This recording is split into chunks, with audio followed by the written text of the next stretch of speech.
વામ માર્ગી મૂળ માર્ગ જે છે એનાથી વિપરીત ચાલવું, અને વામ માર્ગી કહે છે. તો જે દુનિયાની હરેક વાતમાં નકારાત્મકતા શોધતા હોય, ગમે વાત, હવે આટલો સરસ પ્રોગ્રામ છે, સત્સંગ છે, અને માની લો કે આમાંથી કાલે પછી કોઈ મળશે નરસિંહભાઈ ને કે યાર તમે આ ન કરવી, અને પ્રસાદમાં એને 3 આઈટમ આપ્યું તો કે તમે યાર આ ન રાખ્યો નગર મજા આવી જાય, પણ જે છે એ ખાને ભાઈ નથી, હું કામ માથાકૂટ કરે. કહેતો કે તમારે આમ સંગીત રાખવાની જરૂર નહોતી, કે એમ એમાં બહુ ન મજા આવી.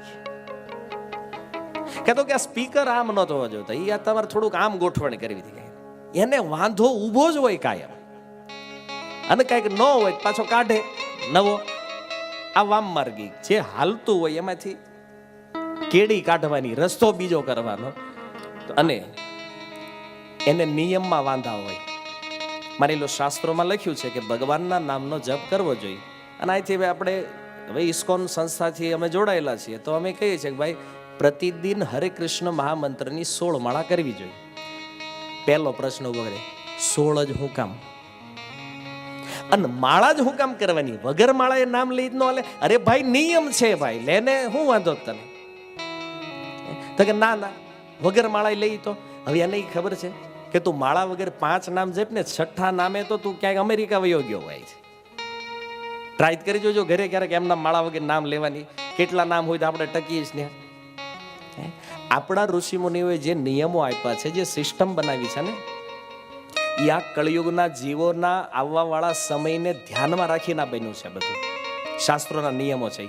એને ખબર હતી કે આપણે આ કેવા કેવા ટાઈપના માણસો આવવાના છે આગળ, અને એને સીધી લાઈને લાવવા માટે કયા કયા નિયમથી એને અંદર લાવી શકાય, એ રીતે એમણે આ શાસ્ત્રોના નિયમોને ડેવલપ કર્યા છે. ભગવાનનો આદેશ એ છે વેદોમાં કે વ્યક્તિએ પ્રત્યેક શ્વાસ ઉપર એક નામ લેવું જોઈએ. કોઈ પણ માણસ જગતમાં વસ્તુ કરીએ કે ખરો, મને કયો તમે? હરેક શ્વાસ ઉપર ભગવાનનું એક નામ. યોગ સિદ્ધિ વાળા સિવાય આ કોઈ કરી ન શકે. સામાન્ય માણસને આ કરવું ને, એટલા માટે આ સિસ્ટમ છે શાસ્ત્રોમાં કે 108 જે પારા જે છે માળાની અંદર, 108 શું કામ છે? કારણ કે 108 ની જયારે 4 માળા થાય ને એને ગ્રંથિ કહેવામાં આવે, અને 4 ગ્રંથિ જયારે પૂર્ણ કરો ને ત્યારે 16 માળા થાય. તો ગંગા સતીએ કીધું એના ભજનમાં કે એક વ્યક્તિના શ્વાસ 21,600 હોય આખા દિવસના, એટલે 21,600 નામ લેવા જોઈએ. પણ 21,600 પ્રમાણે માળા ગણો તો 3.5 ગ્રંથિ થાય, 4 ને જ પૂરી થતી. એટલા માટે 4 ગ્રંથિની પૂર્ણતા રાખવા માટે 16 માળાનો નિયમ આપ્યો. હવે એમાં એને વાંધો હોય, શું કામ? અરે કેમ સમજાવો આને? કયો તે એ કે હું માળા વગર કરું તો અત્યાર સુધી તો માળા વગર હતો જ કર્યું.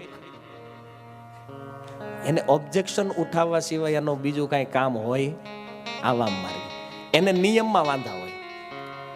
શું વાંધો છે? તો કે પાણી વાળા કરો છો, પૂછડે પાણી શું કામ રેડો છે? હવે તે કોઈ દી ચોપડું ખોલ્યું નથી શાસ્ત્ર ક્યારે. તને પ્રશ્ન થયો એ વાત સારી છે, પણ જિજ્ઞાસા હોવી જોઈએ, ચેલેન્જ નહીં. તો એ કે આ બધું ખોટું છે. હવે આપણે કઈ ખોટું થઈ જાય, અને આવું થયું છે દુનિયામાં. શાસ્ત્રોની મર્યાદાઓને તોડવામાં સમાજના જે આગળ પડતા માણસો, જેને આપણે બુદ્ધિશાળી માણસો માનતા હતા ને, એની બહુ મોટી ભૂમિકા રહી છે. ઘણા એમ કે પાણી વાળ ન કરાય. કોણે કીધું ન કરવું જોઈએ? અને જે ના પાડે છે એને પૂછો, શાસ્ત્ર વાંચ્યું છે કોઈ દી? શાસ્ત્ર સમજ્યા છે ક્યારે? 12મું ન કરાય, બધું પતાઈ દેવાય, ટાઈમ નથી આપણી પાસે. તે તાર કરવું શું? ટાઈમ નથી તારી પાસે. પેલો મરવા વાળો વિચાર કરતો ને, બિચારો આખી જિંદગી આને દીધી મેં, એને ટાઈમ નથી મારી હાટું. 12માની વિધિ એટલા માટે છે, ગરુડ પુરાણમાં લખ્યું છે કે 12મા દિવસે કોઈ વ્યક્તિનું મૃત્યુ થાય ને, એનું પછી યાત્રા 12મા દિવસે શરૂ થાય. 12 દિવસ સુધી એ સ્થાનમાં નિવાસ કરે જ્યાં એ રહ્યો છે, જ્યાં એનું ઘર હોય, જ્યાં એના સ્વજનો હોય ત્યાં. અને 12મા દિવસે જ્યારે તમે પિંડ કાપો ને, ત્યારે શરીરનો સંબંધ એનાથી છૂટો થાય ને પછી એની યાત્રા શરૂ કરે. આ વિધાન છે શાસ્ત્રોમાં. હરેક પરંપરાઓની પાછળ એક વૈજ્ઞાનિક કારણ છે. આ કોઈ આડેધડે નવરા હતા એટલે નથી બનાવી દીધી પરંપરાઓ, પણ આપણે ન જાણતા હોય એટલે ચોકડી મારી દેવાની, ટાઇટલ ખોટું બધું.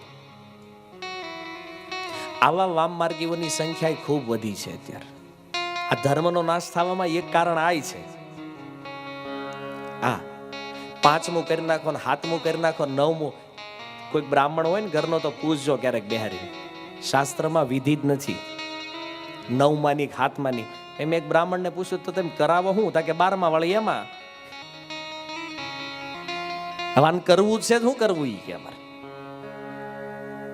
આખા બ્રાહ્મણ સમાજમાં કોઈ બ્રાહ્મણે ક્યારેય કર્યું છે 9મું 7મું 5મું કોઈ દી?